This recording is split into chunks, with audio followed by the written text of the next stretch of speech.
Aboriginal and Torres Strait Islander viewers should exercise caution when watching this program, as it may contain images of deceased persons.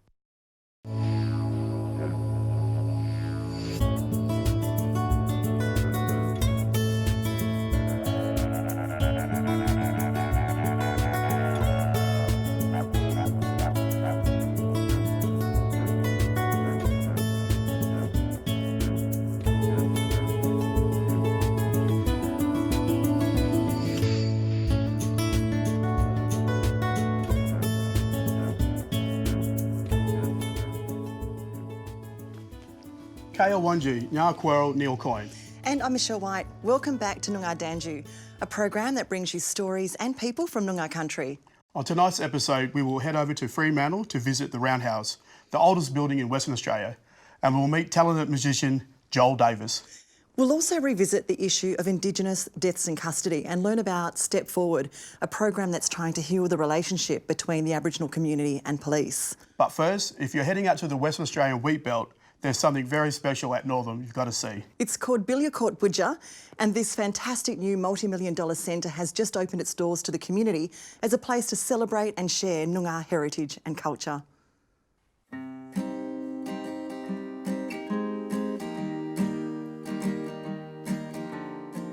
Just an hour northeast of Perth in Balladong country, something special is happening in the town of Northam. The Bilyacourt Budja Centre for Noongar Culture and Environmental Knowledge is now officially open. There's one story in there, oh my gosh, you will need a box of tissues. Bilyacourt Budja means River Heartland, and Elder Kathy Davis believes the centre will help promote Noongar culture and change misconceptions about her people. I want everybody, all the universities from Perth to come up and have a look, because you can take away your perspective for Aboriginal people. Even Perth doesn't have a Noongar Cultural Centre, so we're really thrilled that we've got the centre here.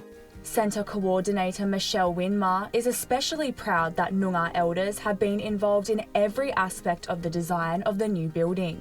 She hopes the centre will put Northam on the map with tourists. We'll be educating the mainstream, community. We'll be educating tourists and that, internationally. Visitors to the centre are spoiled for choice. There are stunning multimedia displays and a host of interactive technology. An unrivalled collection of historical artefacts drawn from across the Balladong area. That collection includes displays of cultural items, weapons, instruments, clothing and artwork. And the Noongar people are really standing up now and thinking, wow, this is an opportunity now. We need to be a part of this, and culturally and spiritually, people are growing and getting very excited about the future. It's been strange to accept my identity. University student Jade Bradford, who has recently discovered her Noongar heritage, hopes the centre can help her gain a deeper understanding of her family. I think there's a general lack of respect towards Aboriginal people. Having a centre like this where people can come in, hear the stories of the elders and get that understanding there, and hopefully it will lead to more respect for each other and there won't be this great divide in the community. It blows me away. So many stories, so much about the land and all the different species we've got. We are so lucky to have it. Well, it's for our ancestors and people who come from far away. Elder Vincent Ryder says having the centre next to the Avon River shows respect to the community and his Noongar ancestors. The river's very important to us because there's a waggle, like a big snake, goes all the way along here. And apparently I know where he goes down into the ground, but I know it won't tell nobody. In Northam, the opening of the Bilyacourt Budja Centre was an unprecedented occasion for a community party, celebrating something unique, uniting townsfolk to recognise the area's ancient Noongar heritage. I'm not prejudiced or anything. but they was all together, and that's what we like to see, is our community together and to build things together, yeah. We're thinking now that the sky is the limit, and the beauty of it is the Noongar people are also, believing in it now and seeing that, wow, this is our opportunity now to tell our story. Every year, thousands of interstate and overseas tourists visit the historic Fremantle Roundhouse, as well as an old building on Rottnest Island known as the Quad. Both these places have a dark history for Aboriginal people, but now Indigenous guys like former footballer Scotty Chisholm are helping tourists to better understand the past. The Fremantle Roundhouse and Rottnest Quad represent a dark, eerie place in Aboriginal history. The Roundhouse is WA's oldest building, constructed in 1831, just a year and a half after colonisation. The first building they thought they need to build was a jail. The buildings attract thousands of tourists each year. Susan is one of the Roundhouse's tour guides and tells people about its history. So we would have had prisoners in here overnight, up to months and up to a couple of years. The cells were designed for only 2 people, but when it was busy they had up to 6 people there. Ro is also a Roundhouse tour guide and says prisoners were faced with horrid living conditions and physical labour. Maximum officially recorded is over the 8 cells 43 prisoners, so they were kept in chain gangs. They had to travel all the way, walk all the way sometimes from the Kimberley. And before they were sent over to Rottnest to the Quad prison there. Noongar people know Rottnest as Wajma. From the Roundhouse to the Quad, it's just 20 kilometres by sea. For many of the Aboriginal men and boys, it was a terrifying journey. And so the Roundhouse, in some ways is kind of that last, port of call before they were shipped off to the island. Ezra Jacob Smith is Rottnest's Heritage Officer and manages the Quad site. His past and present relationship with the land motivates his passion. I also have ancestors who were imprisoned in the Quad and who died on the island and who are buried on the island currently. So, yeah, I've got, a direct connection to that history in my family. After the prison was formally closed in 1931, remaining prisoners were shipped off of the island. The prison was converted into a tourist resort and was used for that purpose up until May 2018. So I don't feel very happy that the Quad was used as hotel accommodation. I think it's extremely disrespectful to the Aboriginal community when you consider its history and what that building represents for Aboriginal people across the state. I think it's telling of the situation that we're in Australia and the lack of understanding that we have around, our local histories and what really went on in our local areas. And I think if people did know that stuff and were educated about that history in school, then, that decision may not have happened and may not have had so much support from the non-Indigenous community as well. My tours are basically, opening up our culture. You're being asked by the City of Fremantle to activate the Cultural Centre. Former Fremantle Dockers footballer Scott Chisholm is a passionate Aranda man, educating people about the Roundhouse's history. Presenting this is probably one of my major tasks from doing my tours, to let people know that, our culture is still alive, we're still here. You may not see us, but, our dream time stories, we're still dreaming today. So being up here and taking my tours, I think it's a gateway to express our culture a bit more in a way where we're going to teach a lot of Europeans and more our local people about the history of this place. The experiences of the Roundhouse and the Quad have had a lasting impact, but community leaders are optimistic for the future. I've gone through a bit of a process myself of coming to terms with this history and, realising that, someone needs to get in there and get things moving and create a process of coming to terms with that history and healing around that history and telling the truth about that history so that, we can start to move forward together. My game plan is to let my mob know that we've got a safe passage now. We've got good cultural leaders out here. Follow our pathways. Let's get our kids into schools, educate them so we can close down all the prisons. Scott has a strong yet simple message for the new generations. Your culture is your gift, and without your culture, at the end of the day, we'll find ourselves lost. It's like going back out into the land where we need to go back to our lands, because without us, the land is asleep. and that's the dream time. So we've got to be still dreaming today, little people.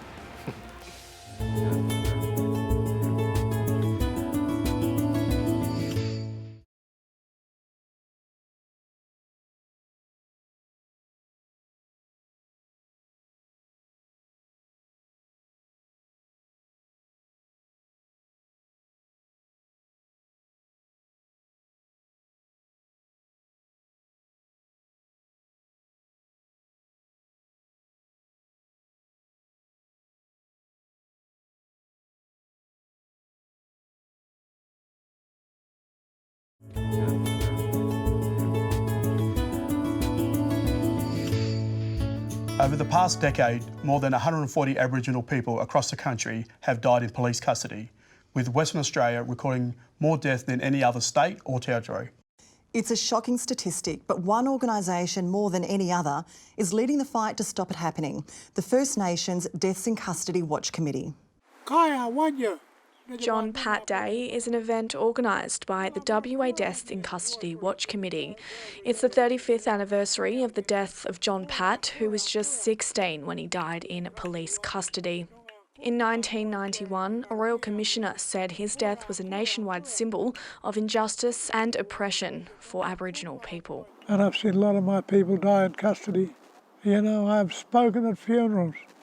I said, where is the duty of care? I said, they're meant to take care of us, but they don't. Uncle Ben Taylor is an Aboriginal activist and lifetime member of the committee. He says he has too many personal stories related to deaths in custody to count. Keep battling on and telling my story, and I've been protesting for the last 30, 40 years. All my old protesters, my old friends, Noongars, Bibbulmun people, they're all gone to rest, fighting the battle that I'm still fighting now, the injustice, and it'll keep going on and on. I've carried coffins up to Parliament House because of the deaths in custody and the dying of my people. More than 400 Aboriginal and Torres Strait Islander people have died in custody since the end of the Royal Commission in 1991. In the wake of the Royal Commission, Western Australia was the first state to establish an Aboriginal Deaths in Custody Watch Committee. We believe we can get where we're looking at, which is to stop deaths in custody in WA and to stop the overrepresentation of Aboriginal people in WA prisons. Paul Kaplan is the campaign chair of the committee. The recent Deaths Inside investigation by The Guardian Australia showed WA to have the nation's highest number of deaths in custody. Mr Kaplan says that's why the committee must battle on. And it is at times very difficult to get to the ear of the government, and that's where, to be honest, people power comes in. And if you can mobilise enough people into a campaign, you can get things done. Mr Kaplan was drawn into the committee 10 years ago following the horrific death in a prison van of Aboriginal man Mr Ward, which ignited fierce campaigning. He says the committee lobbied and protested hard after Mr Ward's death, which later led to substantial reform. There were changes to the Bail Act. The company that Mr Ward was in care of, G4S, their contract was cancelled. That's what was achieved by campaigning because of the anger that the whole community felt. A more recent case that ignited a similar drive for change by the committee was the death of Yamatji woman Miss Dew in 2014, which attracted national coverage. Miss Dew passed away, who was killed in the South Edland lockup by police and the medical staff. They were both part of her death. The committee says in 2018 there have already been 6 deaths in custody on record. Those deaths drive the committee to keep fighting for changes. Mr Kaplan is convinced those reforms are possible. Short-term changes can be done almost immediately. We believe we can get a custody notification service up. The government, in fact, has promised us by the end of the year that they'll do that. Not going to jail for unpaid fines, as Miss Dew did and died because of that. Proper medical facilities in lockups and WA prisons, whereby so many Aboriginal people are dying because of ill health and lack of treatment in there. Uncle Ben says keeping his people out of jail is the best step, and the best way to do that is through community healing. We need healing spaces for these young people.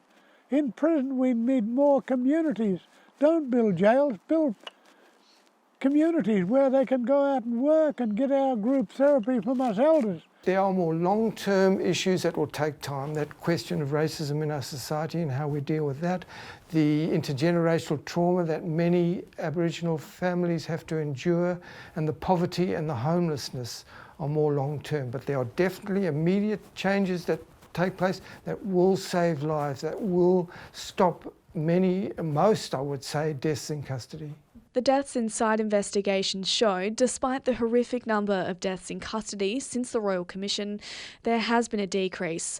The committee says by pushing for coronial inquests being a thorn in the side of politicians and continuing their fight for justice, Aboriginal deaths in custody will hopefully stop. But I'll always be there for the people, old as I am, and you can kill the soul and you can kill everything. You cannot kill the spirit. What do we want? Justice! When do we want it? Now! What do we want? Justice! When do we want it? Now! In mid-2018, the new West Australian Police Commissioner, Chris Dawson, made an historic apology to First Nations people for the role police have played in their traumatic past. Out of that apology came a new program called Step Forward. It's bringing young Noongar people into the police service to try and heal the relationship between police and the Aboriginal people. Truth-telling is an important part of enabling and facilitating change. It was a very historic sort of moment. I think it was long overdue. Police played an important and significant role in contributing to a traumatic history. This is a new chapter. You're going to see different West Australian police. I'm committed to working with Aboriginal people to improve our relationships. It's a long time coming, and it just goes to show that he wants to have people respect the Aboriginal police officers, as same as he wants the Aboriginal police officers to respect the people. In July, WA Police Commissioner Chris Dawson made an historic apology. On behalf of the Western Australian Police Force, I would like to say sorry to Aboriginal and Torres Strait Islander peoples for our participation in past wrongful actions that have caused immeasurable pain and suffering. The Commissioner pledged to not only improve relations between police and Aboriginal citizens, but also to better the experience of Aboriginal officers. Aboriginal people in the force for so long have felt neglected at certain times. Mark Ninyet has recently been appointed as the head of the new Aboriginal Affairs Division. We played our part in the stolen generation by removing Aboriginal people from their communities. That trauma exists still today, and that relationship with Aboriginal people is still hard and fast in their minds. These past traumas used to make it particularly difficult for Aboriginal people to join the police force.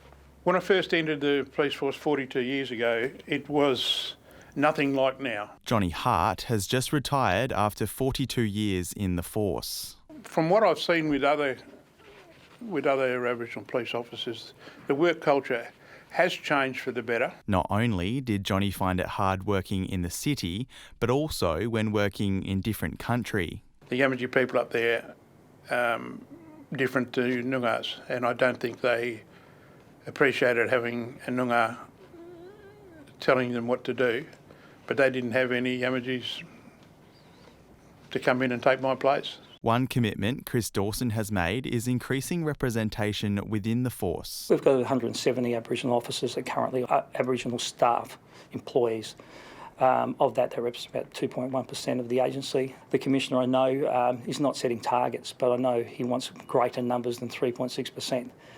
We need Aboriginal officers out there representing their communities. One example is through Step Forward, an Aboriginal cadetship program that started in 2016 to encourage young people to become more involved in the West Australian Police Force. That just assists with reducing that adversity that has existed between Aboriginal and policing over the preceding years. Senior Sergeant Jeff Regan is the cadet program director. Well, I think it's important because when you look at the contact that police have, I think it's over 70% of our contacts are with Aboriginal people. The young people are brought into the police academy. They undergo an induction process, and then we put them out into police stations where they experience on-the-job training. The cadetship was really good for me. We did a lot of more growing as in ourselves. Tiana Eads is one of the first graduates from the program. I joined the police force because I wanted to close the gap between Aboriginal people and the police force. I never really had a negative experience with them when I was younger, but I know a lot of my family did, and I just wanted to be that voice for Aboriginal people. To try before you buy, I guess, for all intents and purposes, where our young people can find out what it's like to work and be in police stations. We need greater representation and leadership in the WA Police Force of Aboriginal people, and we need to look at how we go about that, advancing that leadership as well. It's a godsend. These kids have got the opportunity now to do all their courses and become good police officers and show the community what they can do. Tiana says she's always felt comfortable as a Noongar woman in the police force. I wasn't worried. I knew that I would have people not agree with the decision that I made, and I've lost a lot of people along the way, but it hasn't bothered me in the slightest because I've obviously gained another sort of family within the WA Police Force. The mission now is for the force to improve the perceptions the community has towards them. When police came to Aboriginal communities, they were there to remove the children, so they ran. So the theory is it's almost like it's genetically based in their mind that when they see the police, they run. Despite the challenges ahead, the future looks bright for police and Aboriginal relations. Things are changing. It's a positive world. The Commissioner has put his heart on his sleeve. As one of your Aboriginal officers, I say thank you. You now allow me to be prouder, to feel valued, and to be able to contribute without fear or malice. I'm hoping that the apology will encourage a lot more young people to follow each other into the police force. I want to make sure that everyone's getting treated the right way, and not just Aboriginal people, every race that there is that's out there. I want them to feel comfortable to be able to come to the police. I'm optimistic about a more positive future, but today we are deeply sorry. Thank you.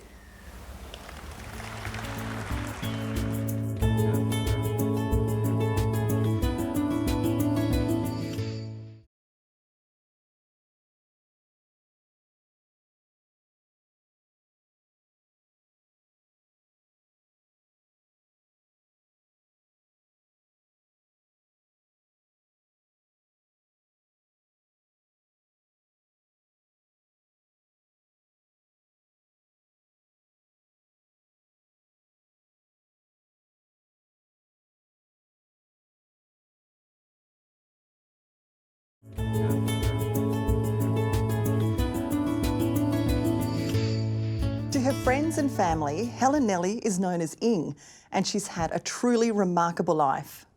At 71, Ing's incredible story has now been captured in a new book. My name is Ing. I'm strong within myself. I believe in tomorrow and what's ahead. We have to pull ourselves up together. Be the family we want to be for each other. And that's just where I am now. I wouldn't want to be anywhere else. See, I was born down south in Borden, a little town from Borden and the southwest near the Stirling. And that's where my mum and dad were mainly from. Then they was giving everybody a birthday. I'm 71. They give me a birthday 18th of July, 47. Well, we were the lucky ones. Way back in the 50s, well, I remember playing in Borden.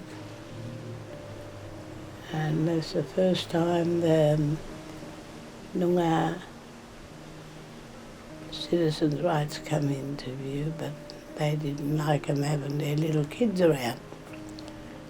So we was all like little sheep, getting collected, going to this strange place. I was put in Noongar mission.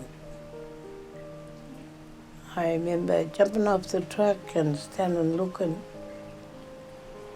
Where are we? All old Nan's there looking around. Oh, we're in a new place here. This is a mission. Showed us our dormitories. Poor little kids, and that was a sad time in my life. The thought of it makes my heart ache now.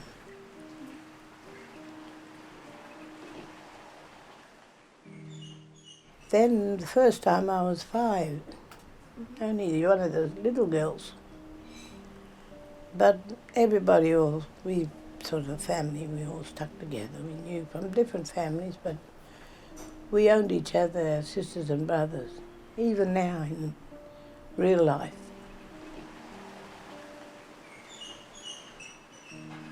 I found out the hard way there what a Noongar all about.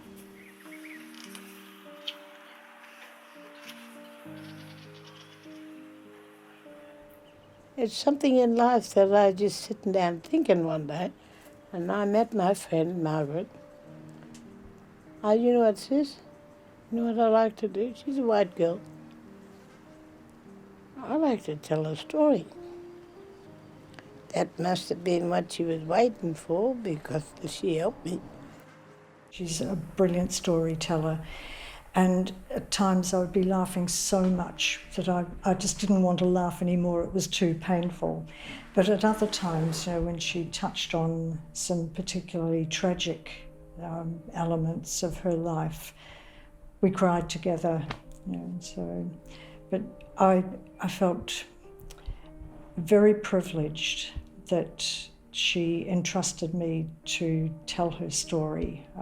Ing and I are only a year apart in age. I think probably the greatest struggle was constantly being reminded that, our lives were running along virtually parallel tracks, but there was never any connectedness. It was, she lived in a world that was completely alien to me, and likewise she lived in a world which, so it was that disparity, and it was an eye-opener.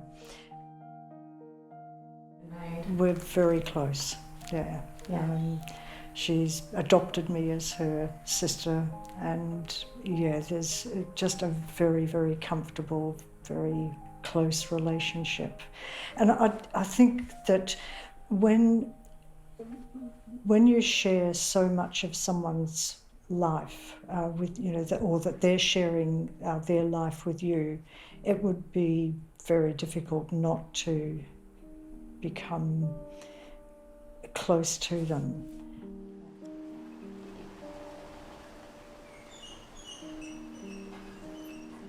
Well, it's been that much, sometimes a rush, and sometimes sitting down thinking, I got this far. Never ever dreamed I'd get this far. That wasn't in my memory of life. But it's lovely. I feel like, hey, I'm here. I'm yin. Yeah. I'm proud just to sit and have a yarn. That's who I was, and that's who I am, that's who I'll stay. Simply. For more on the issue of justice, head to our official YouTube channel for an interview with 3 dedicated justice activists: human rights lawyer Dr Hannah McGlade, CEO of the Aboriginal Legal Service Dennis Eggington, and Jim Morrison, the Executive Director of Bringing Them Home Perth. And if you want to catch any of our previous episodes or exclusive interviews, just search up Noongar Dandjoo on YouTube. And don't forget to follow our Facebook page. That's the show. We hope you've enjoyed it as much as we did. Now to finish off, we've got a very special guest for you. Yes, we do. This man has had the pleasure of sharing the stage with the likes of the Black Sorrows, Junkadelic and Downside. Performing his original song Ginger with the very talented Edward Lays on acoustic guitar, please make him welcome Joel Davis. Buddha. Buddha.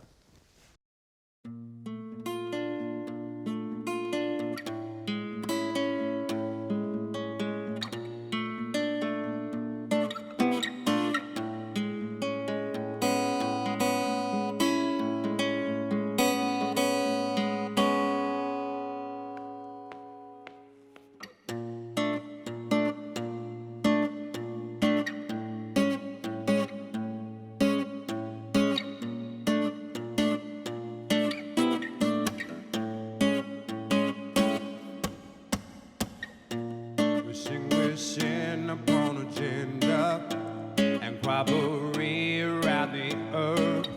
The Milky Way dripping our faith and dripping our love.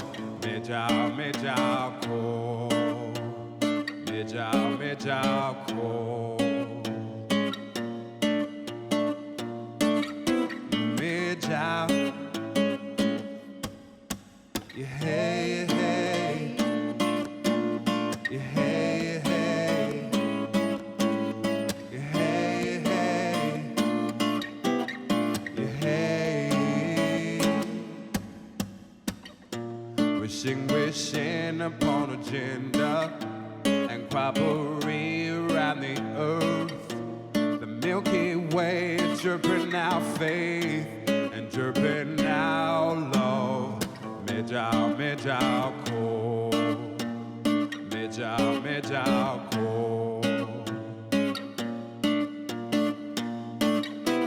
Mijao. Yeah, hey, hey.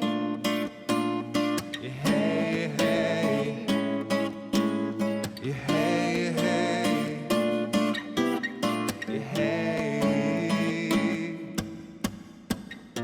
Sunsetting after the Mijao. It can't be seen, but it can be felt. Sing to the chord, Jalani. Sing now back to your chord. Our songline strengthen us. Our culture strengthen us. Our chord is big and strong. Hey, hey. Hey, hey. Hey, hey. Hey.